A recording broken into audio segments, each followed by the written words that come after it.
We had a very influential person here, supposedly in New Zealand. They were in Parliament, in our Parliament. They were putting through all this legislation through a few years ago now, and that was going to really affect Christians. They were really going to deal with Christians.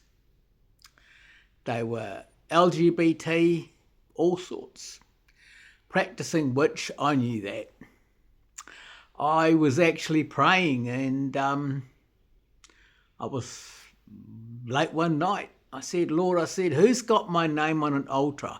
I want to write down all the ones that put my name on an altar, you see. And her name came up, because if you knew my testimony, you'd know why. And I thought, oh, that's exciting. And I worked down this whole list of names, and I forgave them all, blessed the socks off them, and burnt my name off all their altars, because they have no authority, they have no power over my life whatsoever. And then I came to this woman, and I didn't know her family was Christian at this stage. God directed me in prayer. I went in, and they had one person was sitting for another party or going to sit, and they had a daughter fell terribly sick, and they were trying to find out what was wrong with the daughter. And I thought, oh, that sounds like a cult. So I had started off, and I'd said, okay, who's hit them? They weren't Christians. So the Lord gave me the names. And I went to this woman's altar, and the Lord said, well, she's got your name down there too. And I saw two altars. One was the indigenous people here, the Maori. She had a Maori witchcraft altar, and she had a European witchcraft altar, two altars. And she had my name and all these names on both these altars. And all sorts of bad things were starting to happen to people.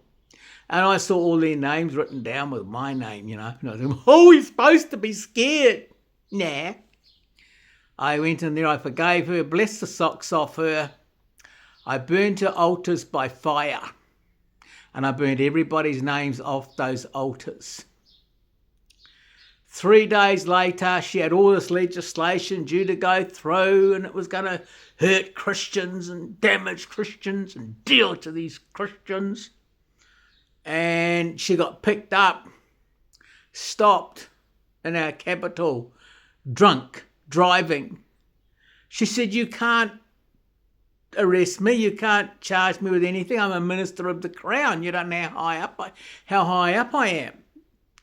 And the officer turned around, and the officer said, doesn't matter if you're the Prime Minister. If you're drink driving, we have to arrest you. Anyway, there was a big to-do, and she had to be formally arrested, taken into custody. All her legislation fell over. She was resigned from Parliament within, I think it was 4 days later.